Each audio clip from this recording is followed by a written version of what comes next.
Ya. Sistema renal. El sistema renal es muy importante porque cumple muchas funciones para mantener la homeostasis del organismo. Y entonces aquí podemos ver, a partir del riñón, que es el órgano principal de este sistema, qué es lo que ocurre. Entonces, vemos, si se callan, fantástico. ¿Ya? Va a principalmente regular, ¿no?, la concentración de los diferentes electrolitos y la cantidad de líquido que nosotros tengamos en nuestro organismo, y por otro lado la regulación de la condición ácido-base en nuestra sangre. A través del riñón pasa la sangre y es filtrada, por lo tanto se tienen que recuperar los nutrientes, y entonces la reabsorción de nutrientes juega un papel importantísimo. Además de eso, tiene una función endocrina, como ya había mencionado cuando vimos el sistema endocrino, ¿ya?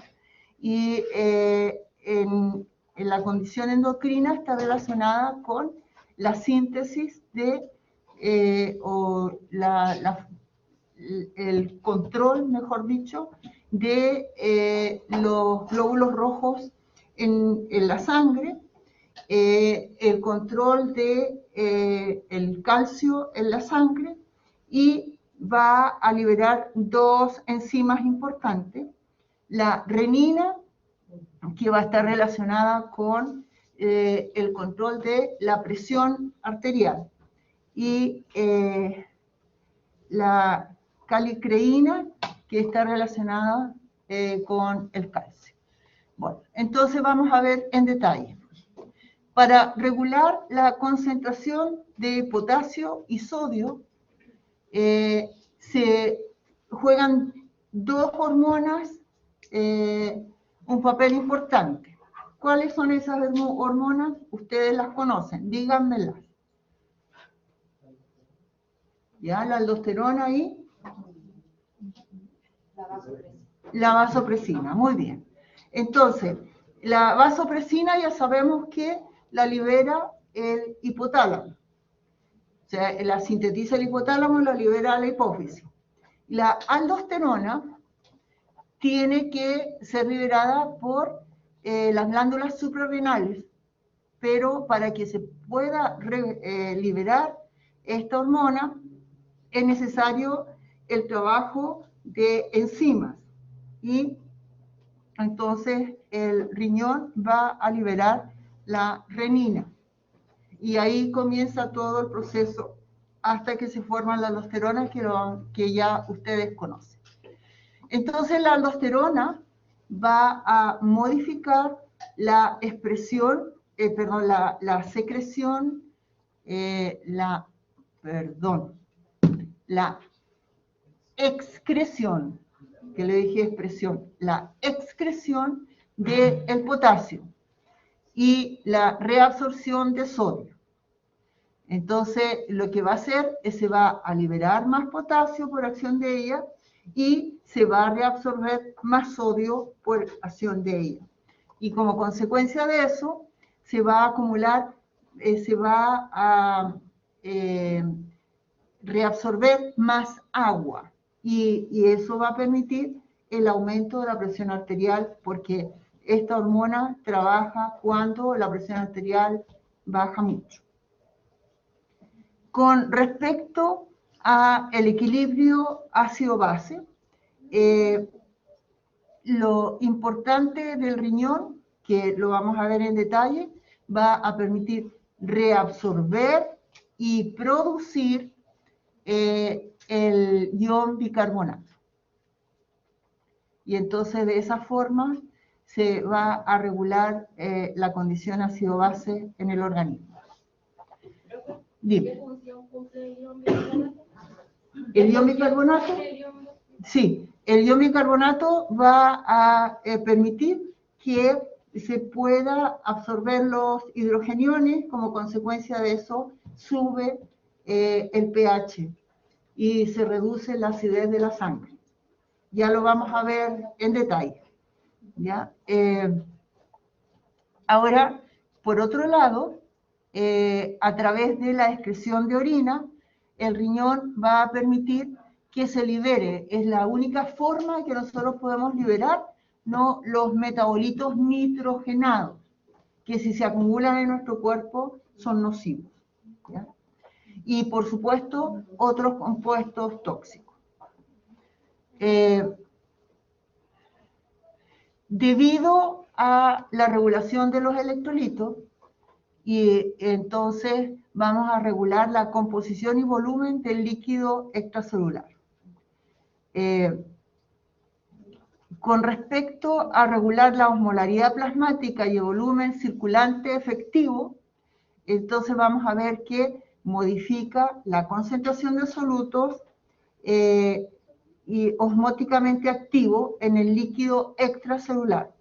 Ya vamos a ver cómo trabaja con ello, porque en el nefrón es donde va a haber reabsorción y secreción de electrolitos. Ya habíamos visto la condición endocrina, la eritropoyetina va a permitir que se pueda generar el proceso de formación de los eritrocitos. El calcitriol permite fijar el calcio. El calcitriol es la vitamina D activa. ¿Ya? Y la reabsorción de nutrientes, bueno, el proceso de reabsorción juega un papel importantísimo y ahí lo podemos relacionar, por ejemplo, la diabetes tipo 2, bueno, la diabetes mellitus. Cuando nosotros tenemos un exceso de glucosa, entonces ahí el riñón se ve forzado y parte de esa glucosa no es reabsorbida y va en la orina. Porque si no fuera así, sería peor todavía el efecto de la diabetes tipo 2. Esas son las generalidades. Ahora, ustedes en morfología conocieron el riñón y sabemos que la unidad funcional del riñón es el nefrón. ¿Ya? ¿Perdón? Creí que habían hablado. Entonces, aquí vemos lo importante del riñón son las arterias y venas que van a permitirnos el paso de la sangre y esta sangre va a poder no ser filtrada en el nefrón. Entonces, cuando nosotros estudiamos parte del riñón, vamos a encontrar que hay una corteza y una médula. Entonces, en la corteza se va a encontrar parte del nefrón y en la médula vamos a encontrar la otra parte. En la corteza nosotros vamos a encontrar la zona de filtración y en la médula nosotros vamos a encontrar los túbulos que van a permitir el movimiento de iones y agua y la secreción de sustancias. ¿Ya? Entonces, para que ocurra eso, hay una gradiente osmótica córtico-medular. Entonces vamos a ver que hay diferencias en la concentración del flujo de iones y de agua en la corteza y en la médula. Ahora también con respecto a la circulación de la sangre, por supuesto, que vamos a tener una mayor concentración de sangre en la corteza renal, porque ahí va a llegar toda la sangre del organismo. ¿Ya? en la zona de la médula vamos a tener un menor ingreso de sangre. Bueno, si nosotros estudiamos el riñón y vemos una persona que está en reposo, vamos a encontrar que más o menos el 20% del gasto cardíaco llega continuamente al riñón y de ahí se va filtrando. Entonces, aquí para recordar cómo es el nefrón, vamos a ver que el nefrón tiene componentes vasculares y componentes tubulares. Entonces, con respecto a los componentes vasculares, vamos a tener una arteriola aferente y una arteriola eferente. Tenemos capilares peritubulares, ¿no? Y tenemos el glomérulo.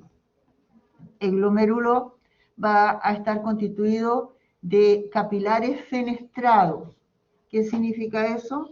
Que los capilares no forman una estructura continua como sucede en los vasos sanguíneos, sino que hay espacios entre las células para servir para la filtración de la sangre. ¿Cómo se llama? Fenestrado, sí. ¿Sí? ¿La estructura continua dijo de qué asiento? No es continua. ¿Ya? Ya. Y entonces tenemos la zona cercana al glomérulo. Vamos a tener unos vasos sanguíneos que van a hacer ramificaciones de los capilares peritubulares. Y bueno, ahí vamos a encontrar la zona endocrina del riñón. Los componentes tubulares, bueno, a partir de el sostén del glomérulo, bueno, el glomérulo podríamos decir que está constituido por estos capilares y está contenido en una zona llamada cápsula de Bowman, que ella se continúa con los túbulos que forman el nefrón. El primer túbulo que encontramos es el túbulo proximal y ya entrando a la parte de la médula del riñón, entonces vamos a encontrar el asa de Henle, que se divide en asa descendente, ¿sí? El loop de Henle y el asa ascendente. El asa ascendente comunica con el túbulo distal y el túbulo distal comunica con el túbulo colector. Entonces, eso es lo que constituye el nefrón. Y todos estos túbulos están rodeados de estos capilares que acabamos de mencionar, que son los capilares peritubulares, que juegan un papel muy, muy importante. Dime. ¿Cómo se llama el túbulo con el que conectaba el túbulo distal? El túbulo colector.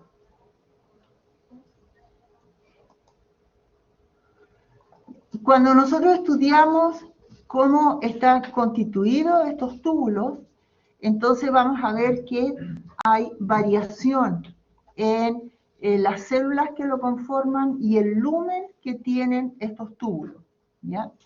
Entonces vemos que el túbulo contorneado proximal está constituido por células que son bastante grandes y tiene un lumen que no es tan tan grande comparado con la zona del asa de Henle, porque si ustedes se dan cuenta, el asa de Henle, nosotros tenemos una zona que está formada por tubos de un calibre mucho mayor que este otro, que es el asa.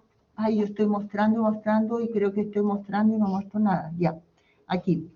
El asa de Henle, vemos parte de un tubo grueso y como la zona media del asa de Henle, ya sea descendente o ascendente, está constituido por un túbulo de un diámetro muy fino.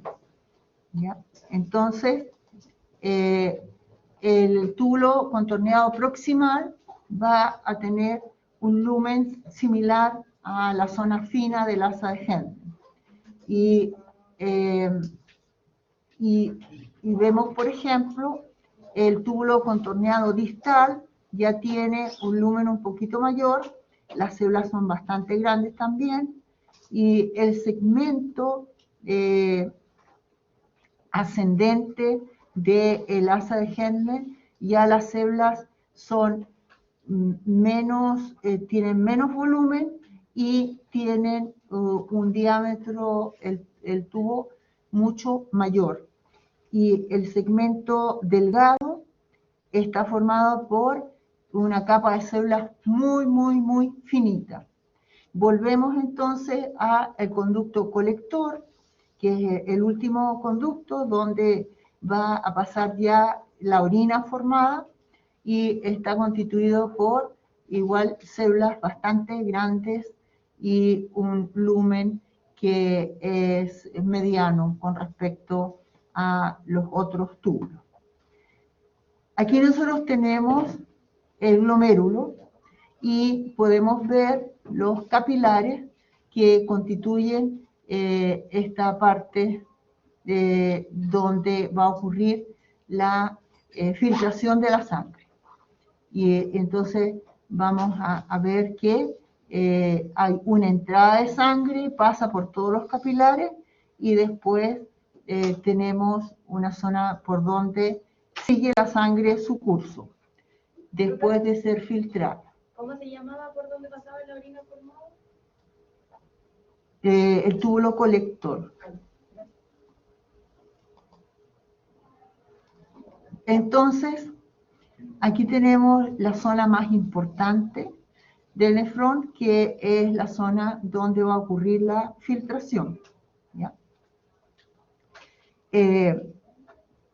Tenemos estos capilares que son fenestrados y vamos a ver que hay unas células que envuelven estos capilares que se denominan podocitos, y ellos son los que van a dejar espacio para que pasen los diferentes nutrientes. ¿Ya? Tenemos una arteriola aferente, que es la que va a permitir que entre, ¿no?, la sangre a el glomérulo, y una arteriola eferente, que es la que va a recoger la sangre que no ha sido filtrada. ¿Ya?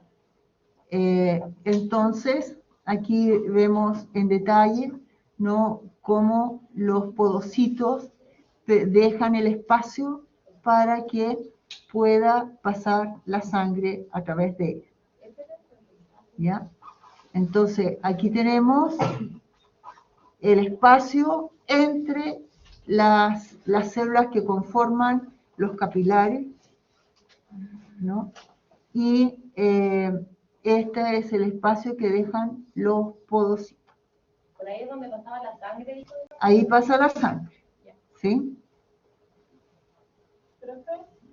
¿Era la vía eferente en la que pasaba la sangre de los filtrados?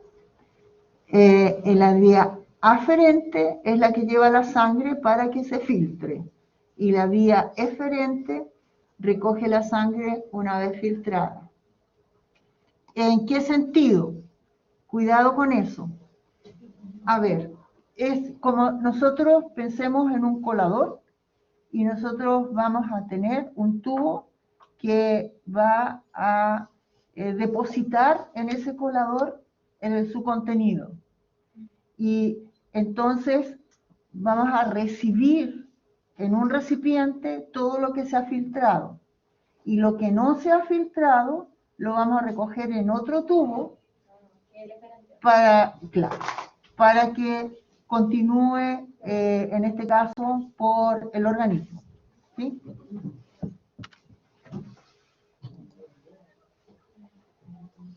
Bueno, aquí tenemos los diferentes segmentos del nefrón, y esta es la zona de la corteza, donde vamos a tener el túbulo proximal, ¿no? Y parte del túbulo distal. Y podemos ver la distribución de las células. Aquí encontramos en el túbulo proximal, ¿no? Una membrana apical con muchas microvellosidades para aumentar la superficie de contacto, porque aquí hay reabsorción.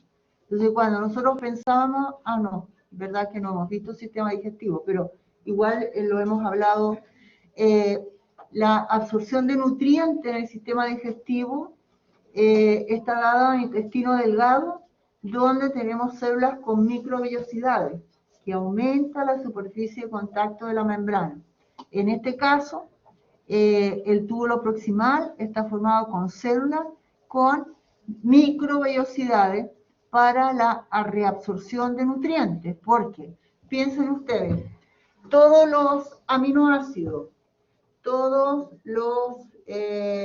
los monosacáridos y algunos oligosacáridos, todos los lípidos, todos los elementos básicos de nuestras biomoléculas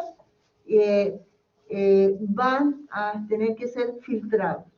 Entonces, nosotros no los perdemos, no se va a formar orina, sino que se reabsorbe para continuar en la sangre, ¿ya?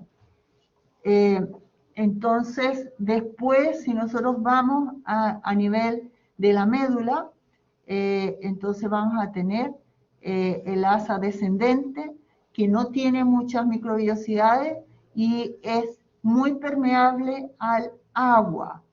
Recuerden que hay diferencias osmóticas.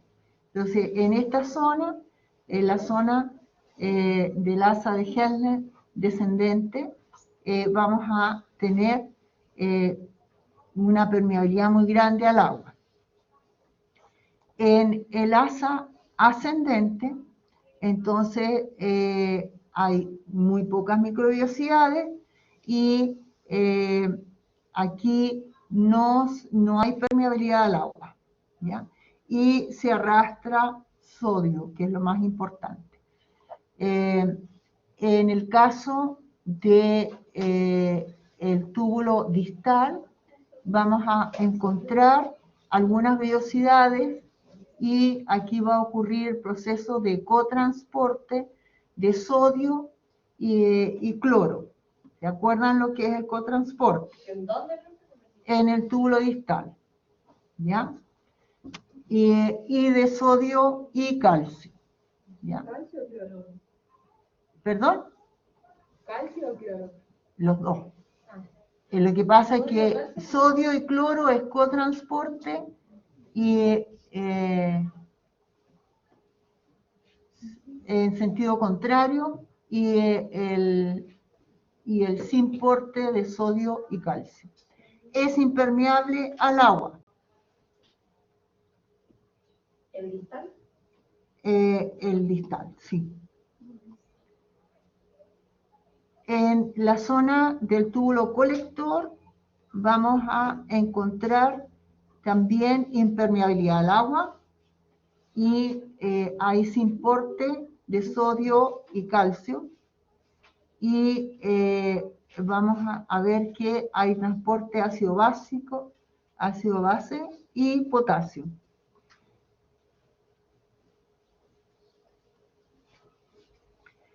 Entonces, en el túbulo colector, nosotros vamos a encontrar células que van a ser las células blanco de la hormona aldosterona y de la hormona vasopresina. Entonces, el transporte de agua está regulado en esta zona. Está regulado por estas hormonas. ¿Ya?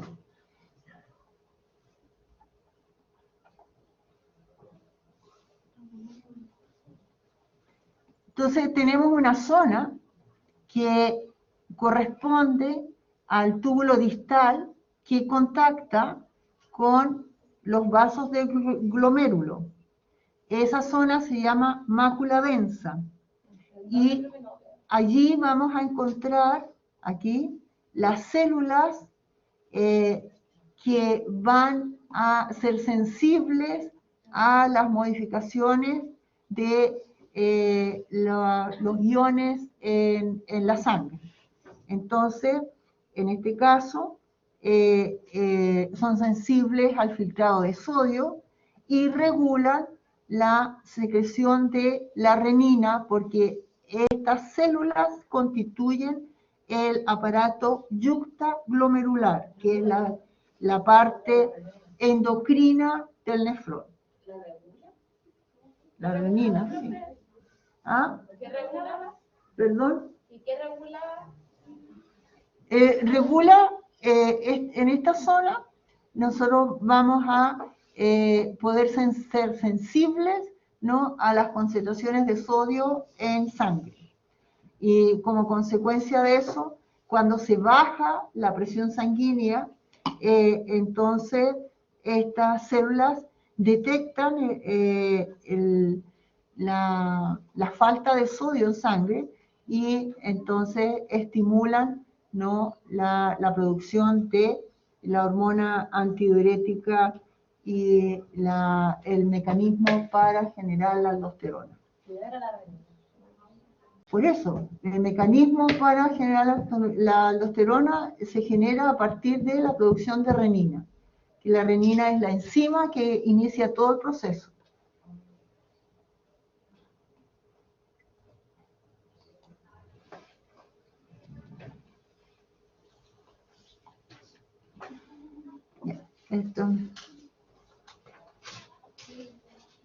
Esto es lo mismo, ¿no? Entonces, aquí tenemos la mácula densa, que son las células que están en contacto, ¿no?, con el glomérulo. Bien. ¿Cómo ocurre la filtración del plasma? ¿Por qué hablamos de filtración del plasma? Porque la sangre está formada por, como se denomina, elementos figurados. Los elementos figurados son las células que forman la sangre. ¿Qué células forman la sangre?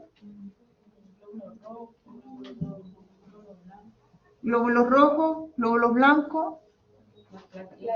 Ya, las plaquetas, que no son células, ¿cierto?, pero provienen de una célula que son los megacariocitos, ¿sí? Pero además de eso, a través del glomérulo no pueden pasar ni las células de la sangre ni las proteínas, porque las proteínas son macromoléculas muy grandes y entonces estos poros no permiten el paso de las proteínas. El resto va a pasar a través de estos capilares fenestrados, ¿ya? Y vamos a ver que el riñón, y por supuesto todo esto acompañado con la parte líquida de la sangre. El riñón va a filtrar alrededor de 180 litros por día. Entonces pueden tomar conciencia de la importancia que tienen los riñones, ¿ya?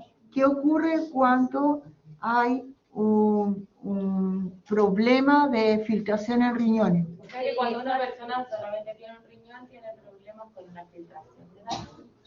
Lo que pasa es que, afortunadamente, en este caso que los riñones son órganos pares, cuando se inhabilita un riñón, el otro comienza a generar una mayor actividad para compensar la falta del otro. Entonces la persona puede llevar una vida normal. ¿Sí? ¿Nació sin un riñón? ¿Qué? ¿Mi hermano nació sin un riñón? Claro, y está bien, sí. Claro que tiene que cuidarlo como si fuera de oro, porque en el caso de las personas que tenemos dos riñones, bueno, si falla uno, queda el otro. En este caso, ¿sí? Importantísimo, ¿ya? Entonces, vemos que pasa continuamente, nuestra sangre es filtrada en él. Si hay una deficiencia en la filtración, ¿qué es lo que ocurre? ¿Ah? ¿Qué es lo que ocurre ¿Qué ocurre qué? No filtran la sangre. No entiendo. No hay sangre. Hay que dializarlo. Hay que dializar, dice, depende, ¿sí? Pero cuando se comienza la deficiencia, si ustedes se dan cuenta, las personas que tienen patologías renales normalmente acumulan mucho líquido, ¿no? Se les hinchan los ojos, ¿no? Que es la zona donde se genera más edema, ¿no? Consecuencia de que no se está filtrando bien la sangre y van a quedar una serie de toxinas circulando en sangre, ¿ya? La velocidad de filtración glomerular es de 100 a 125 mililitros por minuto, ¿ya? Entonces, es bastante. Pero la mayor parte de lo que se filtra es reabsorbido. Y la excreción urinaria por día es alrededor de 1,8 litros. ¿Ya? Entonces, si nosotros liberamos menos de esa cantidad de orina, es importante que vayamos al médico, ¿ya? Porque ahí hay una deficiencia en el proceso, ¿ya?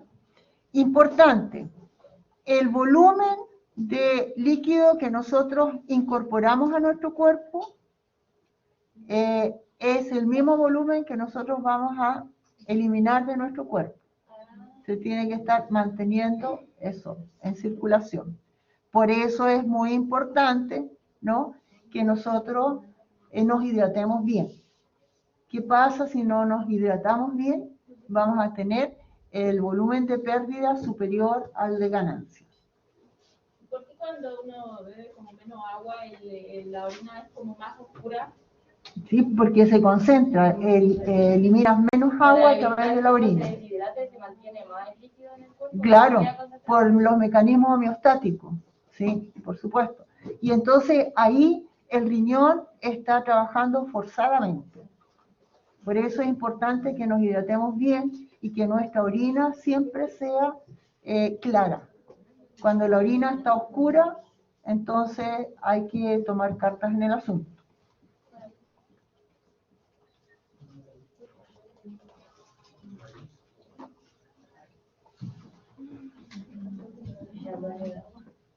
Ya. Entonces, el flujo sanguíneo hacia el glomérulo es constante y vamos a ver que muchos de los elementos van a ser filtrados, pero eso va a depender del tamaño molecular y de la carga eléctrica. Y aquí tenemos el ejemplo de las proteínas. Las proteínas no son filtradas, ellos continúan, ¿no?, por la arteriola eferente, ¿ya? Aquí en este cuadro vemos la capacidad de filtración de las sustancias por los capilares glomerulares en función de su masa molecular. Entonces, vamos a ver, la capacidad de filtración es máxima del agua, del sodio, de la glucosa, de la inulina, y ya se complica con la mioglobina y es casi nula con las albúminas, que son proteínas. Entonces, cuando se hace examen de orina y se encuentra albúmina en orina, entonces ahí hay un problema renal. Si encontramos glóbulos rojos o encontramos albúmina en la orina, hay un problema renal. ¿Se supone que eso no pasa nada? No, no debieran pasar. Ya. Aquí tenemos cómo se modifica el plasma hasta formar orina. Entonces vemos, el sodio está a 145 mil equivalentes por litro en el plasma. En el ultrafiltrado va a estar en la misma cantidad, y en la orina nosotros vamos a liberar entre 50 y 130 mil equivalentes por litro. Eso va a depender de nuestra dieta, ¿ya? El potasio está a 4 mil equivalentes por litro, y el ultrafiltrado es lo mismo, pero nosotros vamos a tener una mayor concentración de potasio en la orina. Entonces, ¿por qué podemos tener una mayor concentración de potasio en la orina? Porque existe otro mecanismo en el nefrón, que es la secreción. La secreción es el paso de sustancias desde los capilares peritubulares a los túbulos del nefrón. Entonces, la diferencia que tenemos del potasio es porque la sangre tiene en circulación una cantidad de potasio que no pasa de largo, no es filtrada, pero es secretada, ¿ya? Los iones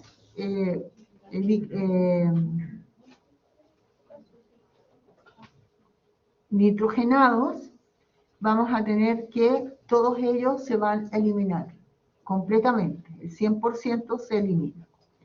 El calcio, vemos también que se pierde una mayor cantidad de calcio de la que se filtra. El magnesio, estamos en las mismas condiciones. El cloro, tenemos que debiéramos filtrar el 100%. En los iones de fosfato, también vemos que se va a concentrar en la orina una mayor cantidad. Lo mismo ocurre con la urea, ¿no? La creatinina, esa tenemos que liberar una menor cantidad. El pH de la sangre es alrededor de 7,4, es casi básico, ¿ya? Y en cambio el pH de la orina, eso depende de nuestras condiciones metabólicas, es tirado a ácido, porque es entre 5 y 7. La osmolaridad es mayor en la orina, por supuesto, ¿ya? Porque aquí tenemos la concentración de todos los desechos. La glucosa no debiera estar presente en la orina, esa se reabsorbe completamente. Los aminoácidos también debiéramos reabsorberlos casi todos.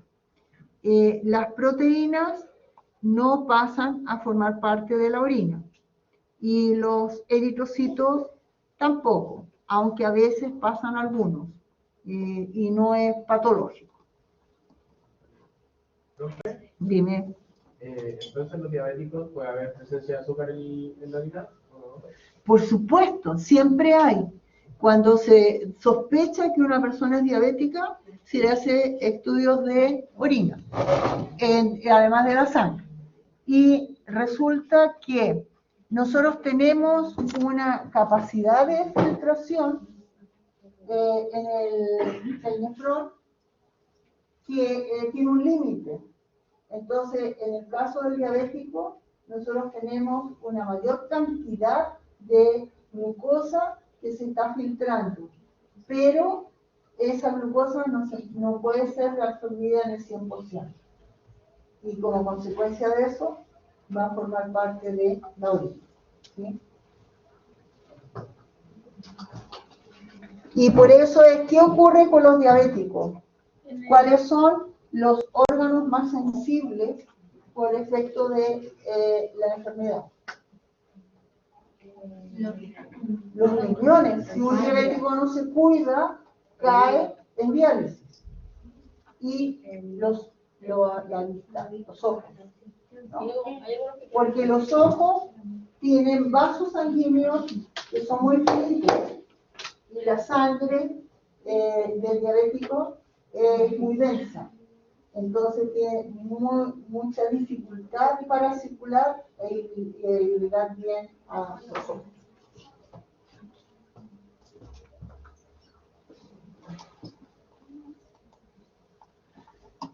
Ya. Entonces, aquí tenemos la filtración glomerular, que aquí tenemos el glomérulo y vamos a ver que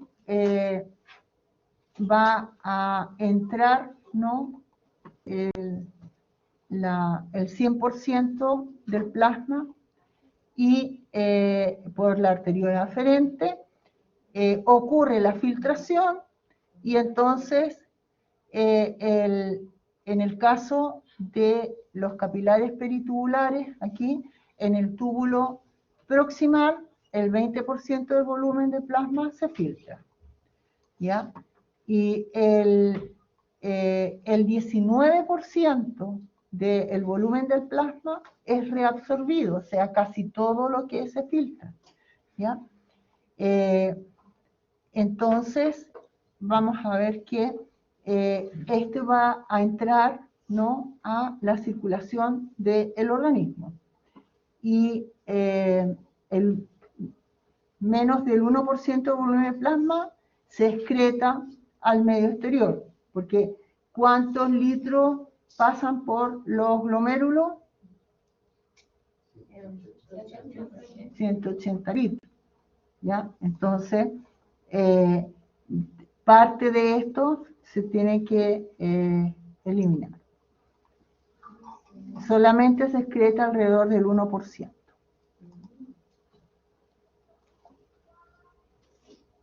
Importante.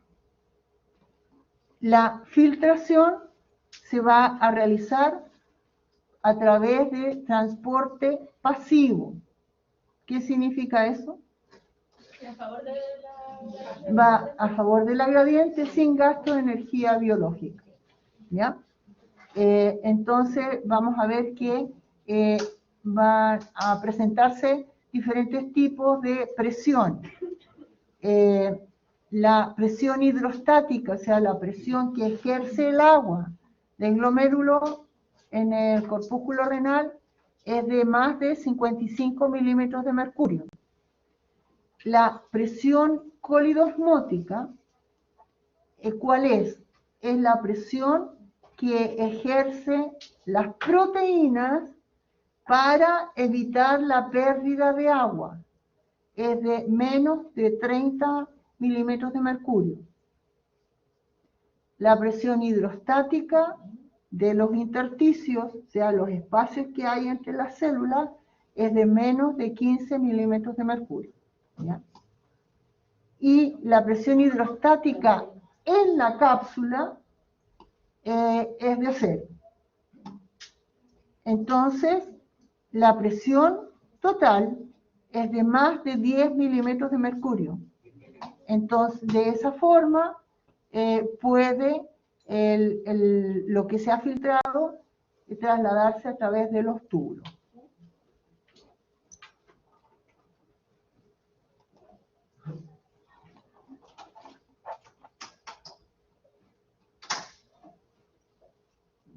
Entonces, importante, ¿de qué va a depender la filtración glomerular? va a depender de la relación que hay entre la presión de la arteria renal menos la presión de la vena renal en función de la resistencia al flujo renal. ¿Ya? Entonces, importante, presión arterial renal menos presión venosa y, por supuesto, la calidad que tengan los vasos por donde va a pasar la sangre, ¿no? Eso va a dar la resistencia al flujo. ¿La presión de los vasos dijo que...? Sí, porque cuando hablamos de resistencia al flujo renal es la fuerza de oposición que tiene el vaso para que pase el contenido.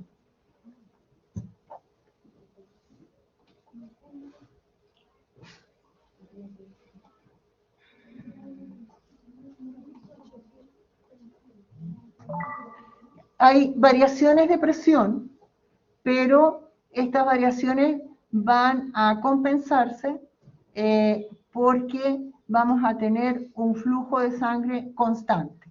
Entonces hay una autorregulación del flujo y eso va a permitir que la velocidad de filtración glomerular se mantenga. Y eso es muy importante, tiene que ser constante.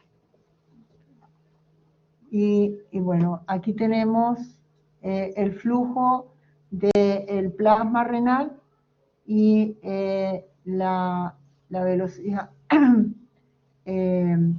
cómo ocurre el proceso en el glomérulo.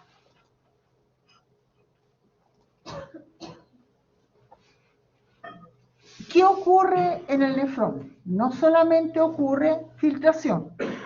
Ya habíamos visto que ocurría filtración, reabsorción y secreción. Cuando nosotros hablamos de filtración, ya lo tenemos claro, qué es lo que está pasando, ¿cierto? Cómo pasa la sangre a través de esos espacios que dejan los capilares glomerulares. La reabsorción tubular es como las sustancias que llegaron a los túbulos puedan pasar a los capilares peritubulares. La secreción tubular es como determinadas sustancias que están en los capilares peritubulares pueden entrar a los túbulos. ¿Sí? ¿Entienden la diferencia? La secreción, a ver, filtración lo tienen claro, ¿cierto? Reabsorción también. La secreción es el proceso contrario de la reabsorción. Sustancias que están en los capilares peritubulares van a pasar a los túbulos del nefrón. Entonces, por ejemplo, cuando nosotros tomamos antibióticos, ¿qué ocurre con nuestra orina?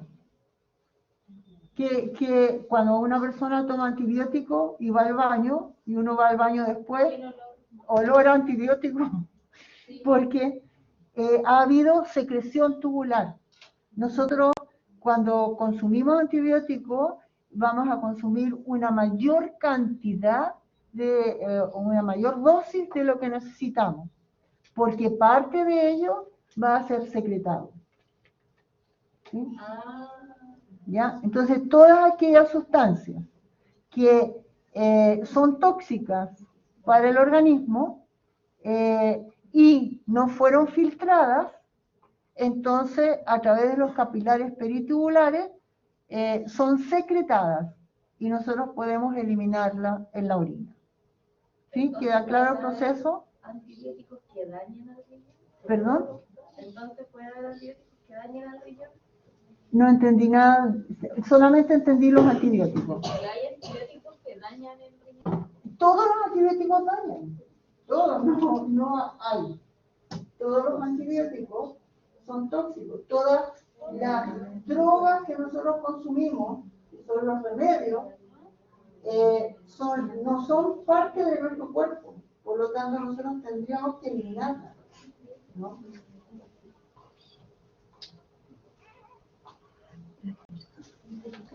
Ya, entonces, aquí vemos qué es lo que está ocurriendo en las diferentes partes del nefrón. Y las flechas rojas que ustedes ven ahí, ¿ya? Están indicando el transporte activo de cloro y sodio. Entonces, está saliendo del túbulo por reabsorción tubular, cloro y sodio. Eso es en el túbulo proximal. Y está también reabsorbiendo agua. Ahora, en el asa de Henle descendente, vamos a ver una gran reabsorción de agua. Y en el ascendente, vamos a ver una difusión de cloruro de sodio. ¿Ya? Ahí es donde nosotros eliminamos más sodio que en otras zonas. Y ya en el túbulo distal vamos a ver nuevamente transporte de cloro y sodio y también reabsorción de agua y ya cerca del túbulo colector nuevamente transporte activo de cloro y sodio. El cloro y el sodio, recuerden ustedes, que están en concentraciones muy bajas en el medio extracelular. Nosotros no podemos tener concentraciones altas de estos iones. ¿Ya? Entonces, si hay problema de filtración, hay una insuficiencia renal y hay que tratarla. ¿Ya?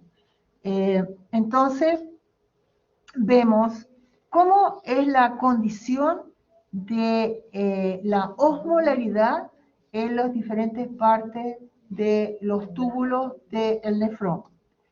Entonces, en el túbulo proximal es isotónica. ¿Ya? ¿Qué significa eso? Que sea isotónica. La misma concentración de soluto en ambos lados. O sea, comparamos la concentración de solutos en el túbulo y en la sangre y es similar. Pero me perdí. ¿Dónde es isotónica? ¿De qué está hablando? En el túbulo proximal. Ahí está, mira, ahí. Túbulo proximal. ¿Ya? Cuando nosotros bajamos por el asa de Henle, entonces ahí la concentración es hipotónica porque se está reabsorbiendo una gran cantidad de agua. Tenemos mucha más agua dentro del túbulo que en la sangre. Entonces se va reabsorbiendo agua. Y en la zona ascendente, entonces se hace hipotónica. Hipertónica, ¿ya? Entonces ahí no se reabsorbe agua. Ya no, ya es suficiente el agua que se ha reabsorbido. ¿Ya? Y se reabsorben solutos. Continúa la condición hipotónica hasta el túbulo distal, sí. El túbulo colector va a ser hipertónico. Pero no va a salir agua, ¿ya? Ahí tiene que difundir la urea, en la zona donde difunde la urea.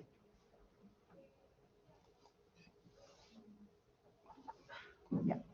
Entonces, ¿qué pasa en cada túbulo? Nosotros aquí tenemos las células que forman los túbulos y vemos los diferentes tipos de transporte que hay. Entonces, en el túbulo proximal, ¿cómo entra la glucosa a la célula? A través de un simporte, como ocurre en los enterocitos. Entra con el sodio, ¿ya? Y bueno, sabemos que eso se compensa con la bomba sodio-potasio, por lo tanto es un transporte activo secundario. ¿Ya? Tenemos canales específicos también. ¿Qué ocurre con los iones hidrogeniones? Vamos a tener, ¿no?, una reabsorción de hidrogeniones en un antiporte con sodio. Entonces la bomba juega un papel muy importante.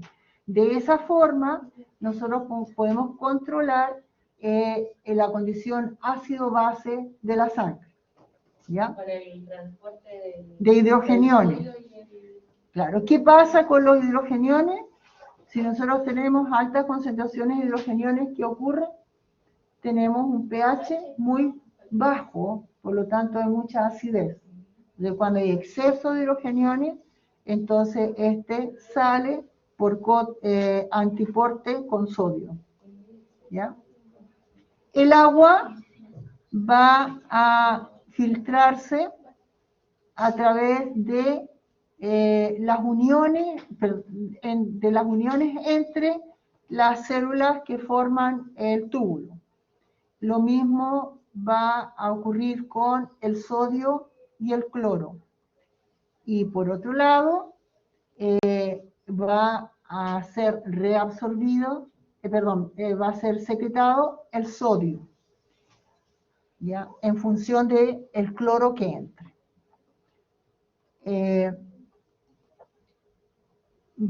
Bueno, eso es con respecto al cloro y el sodio. Entonces, en túbulo proximal, ¿qué es lo que ocurre?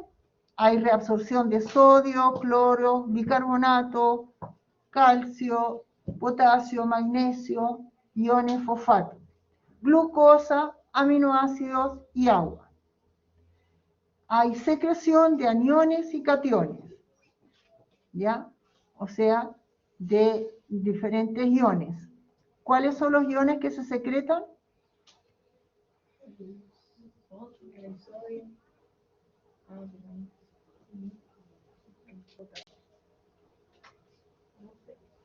Secreción.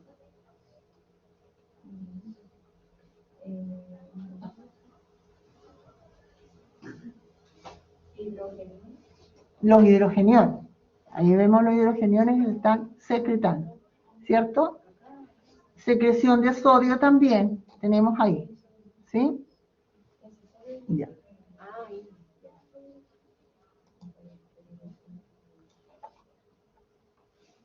Ya, pues.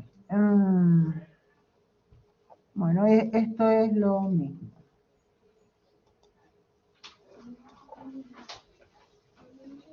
Ya. Entonces, ¿de qué forma se reabsorbe el túbulo contorneado proximal? A través de transporte pasivo.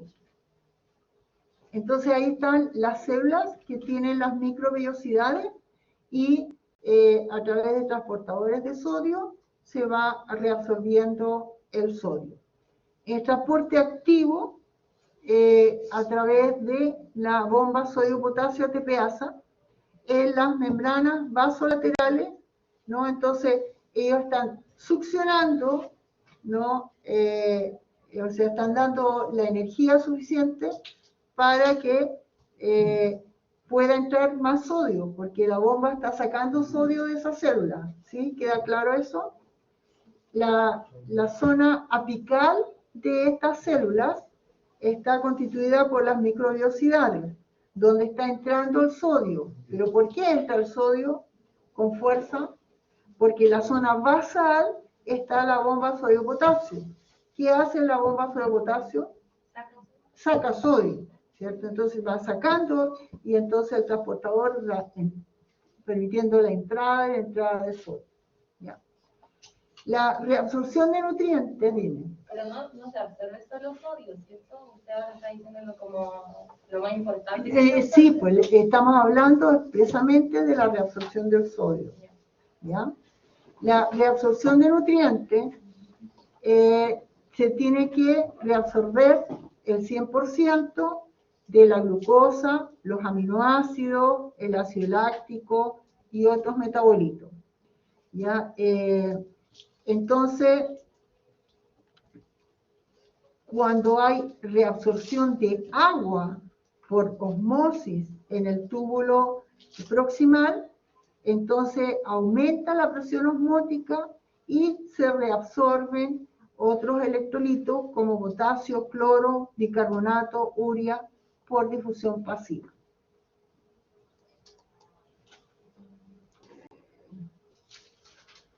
Entonces, ¿cómo ocurre el transporte de el ácido carbónico en relación con el cloro en el túbulo proximal?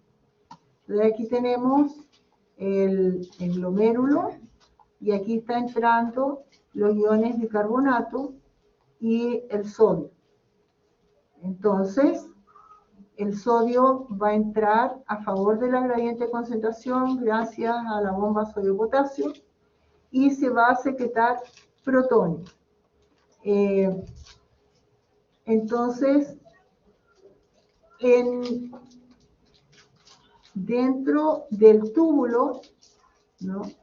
Este ion bicarbonato se va a asociar con los protones que se están reabsorbiendo y se va a disociar en agua y dióxido de carbono. ¿Qué enzima trabaja ahí? Nosotros lo hemos mencionado antes en respiratorio. ¿Qué enzima trabaja en la transformación del ion bicarbonato para transformarlo en ácido carbónico?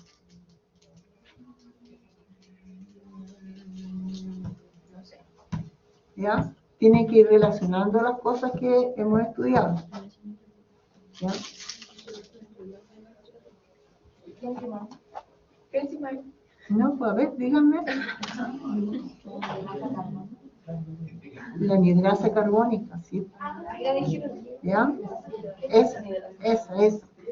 ¿Ya? Entonces, el agua más el dióxido de carbono van a entrar a las células del túbulo y allí nuevamente trabaja la anidrasa carbónica y lo disocia en protones y en iones bicarbonato. Los iones bicarbonato van a salir por sin porte con el sodio y van a ir a la sangre. Por otro lado, ¿no?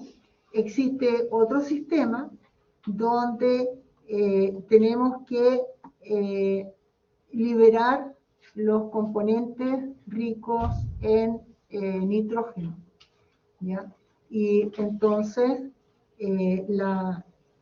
ocurre la secreción de el amoníaco.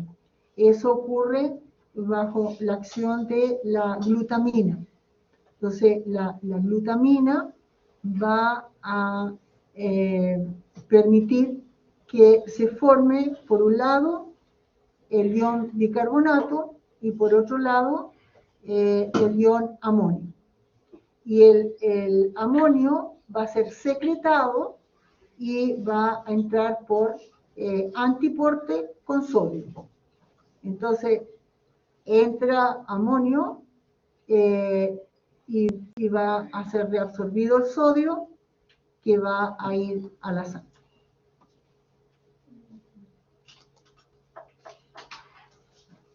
La reabsorción de glucosa. ¿Qué es lo que ocurre con la reabsorción de glucosa? Ya sabemos que nosotros podemos reabsorber una cantidad determinada de glucosa, ¿ya? Y entonces, ¿de qué depende de la filtración de la glucosa? De la concentración de la glucosa plasmática en función de la velocidad de filtración glomerular. Entonces, aquí vemos, ¿no? en el gráfico, la reabsorción de glucosa y aquí tenemos la glucosa en la orina después de 200 mil equivalentes, ¿ya? Y ahí ya no puede filtrar, no puede ser reabsorbida la glucosa en el túbulo proximal.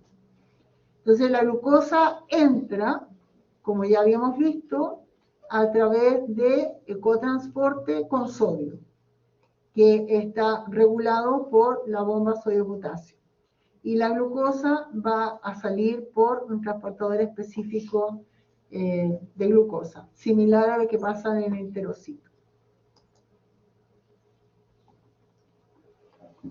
En el túbulo contorneado proximal vamos a reabsorber el 65% del agua y el 100% de glucosa, aminoácidos, sodio, potasio, cloro, bicarbonato.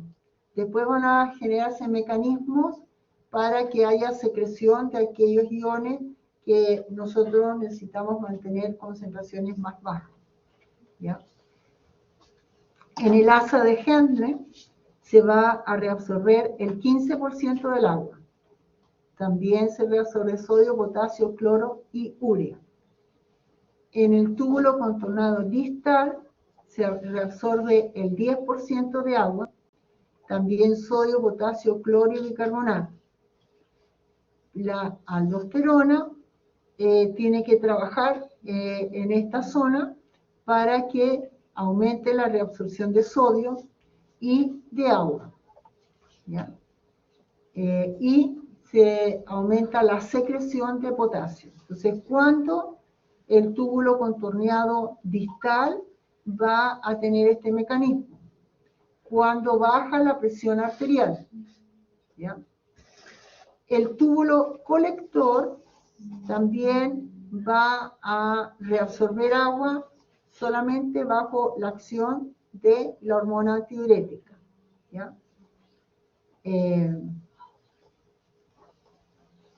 Entonces, se reabsorbe alrededor del 99,3% y el resto es el que va a formar la orina, 1,5 litros por día. Entonces, tomen conciencia de que eso es lo que tenemos que eliminar mínimo, ¿ya? Por eso, recuerden ustedes que lo que entra, la misma cantidad que entra en nuestro cuerpo, tiene que salir. Y por eso se plantea que tenemos que tomar alrededor de 3 litros diarios de agua, pero el agua está contenida en muchas cosas, no solamente tomar vasos de agua. Entonces, se filtran 180 litros por día y eliminamos 1,5 litros de orina. Se reabsorbe, ¿no? Alrededor de 1 kilo de sodio y medio kilo de bicarbonato, 1/4 de glucosa y el 100%, 100 gramos de aminoácidos. Eso por día, ¿ya?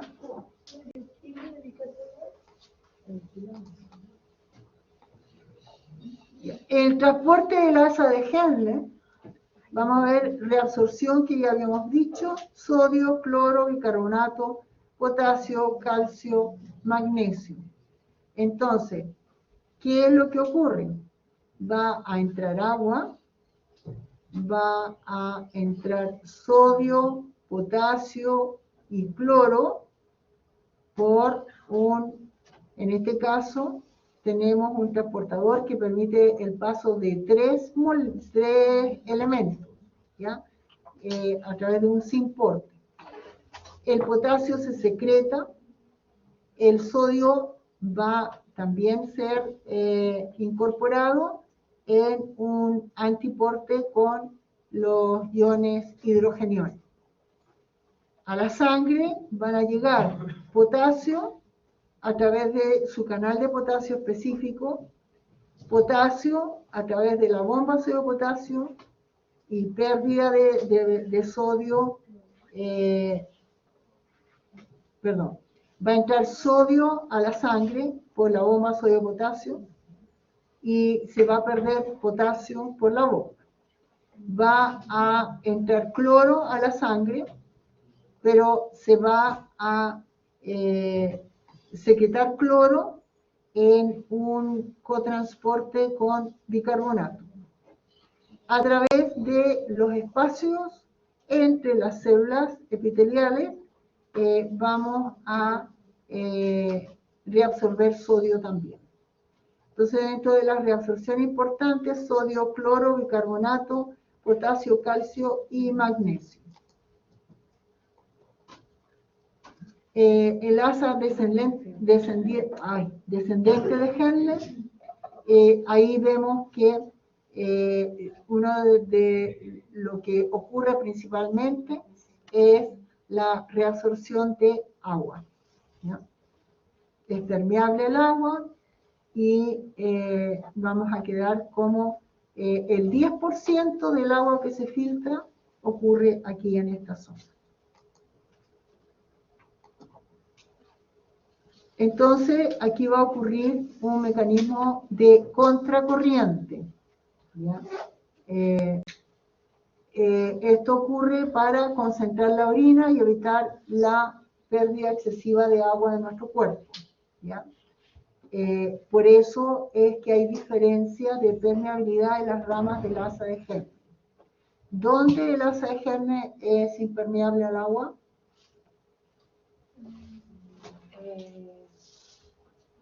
En la, no, la ascendente, ¿ya? De ahí en adelante se hace impermeabilidad al agua, porque el distal tiene muy poca permeabilidad y el colector no tiene nada, ¿sí? ¿Ya? Entonces el asa descendente es permeable al agua, pero no a los solutos de sodio, potasio y cloro, y la rama ascendente, la permeabilidad se invierte. Entonces, no es permeable al agua, pero sí al sodio, cloro y potasio.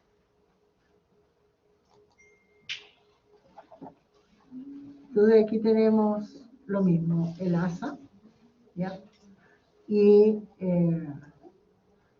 entonces vemos que se reabsorbe entre el 20 y el 25% de cloruro de sodio. El túbulo distal hay reabsorción de sodio, cloro y calcio. ¿Cómo entra el sodio? Por cotransporte con cloro, llevado por la bomba sodio-potasio. Y hay reabsorción del agua y hay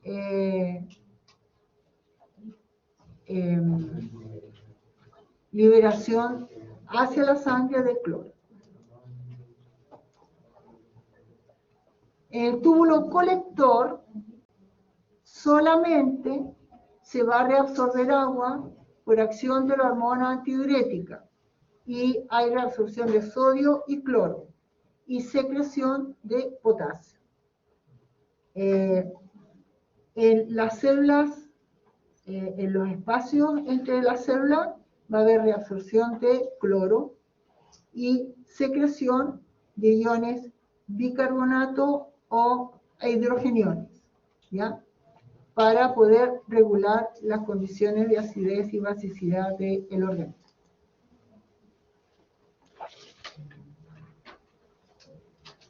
Bueno, aquí están todo el movimiento del potasio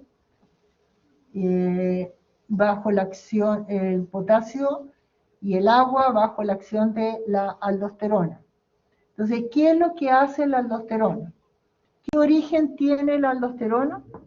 La aldosterona es una hormona lipídica, ¿ya? Por lo tanto, ¿dónde va a tener sus receptores? ¿Dónde? ¿Ah? ¿Dónde tiene los receptores la aldosterona? Si es lipídica.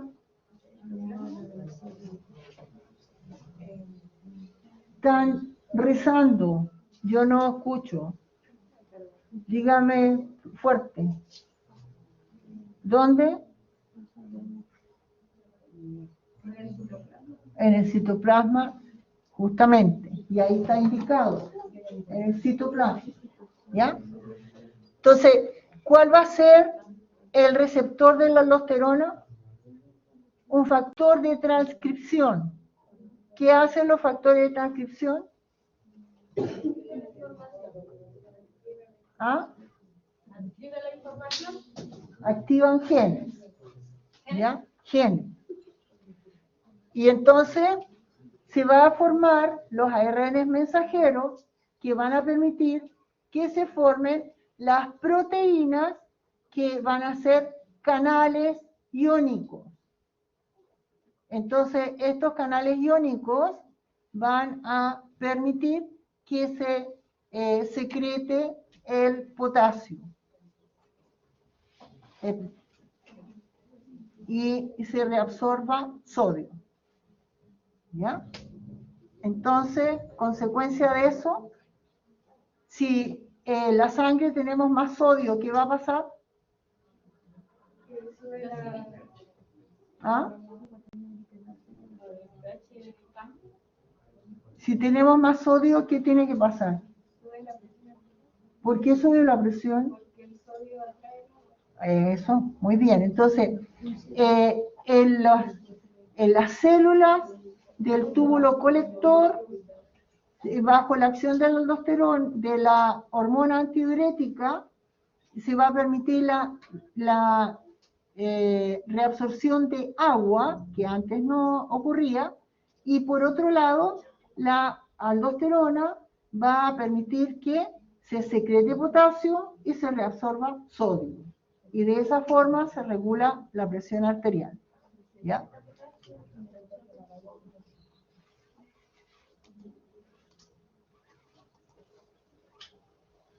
Ya. Dada la hora y el cansancio, vamos a descansar.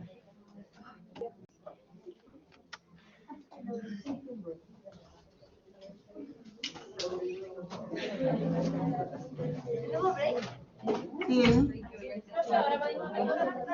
Sí.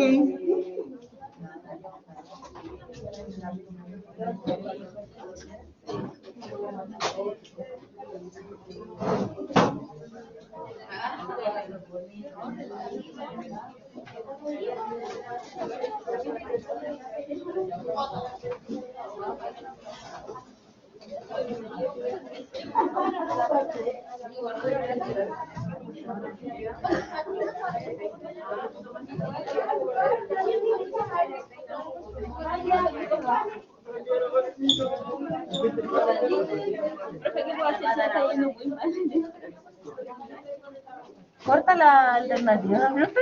Sí. Para no equivocar. No, pero imagínate tú la cantidad. Ah, las marcas. Ah, Ya, a ver, esta es la prueba 1. Ya, pero, a ver, dos sillitas aquí. Dos sillitas aquí. profe, consulta, ¿se puede ver en el próximo break? Sí. Ah, ya. Dos sillitas aquí. Dame una.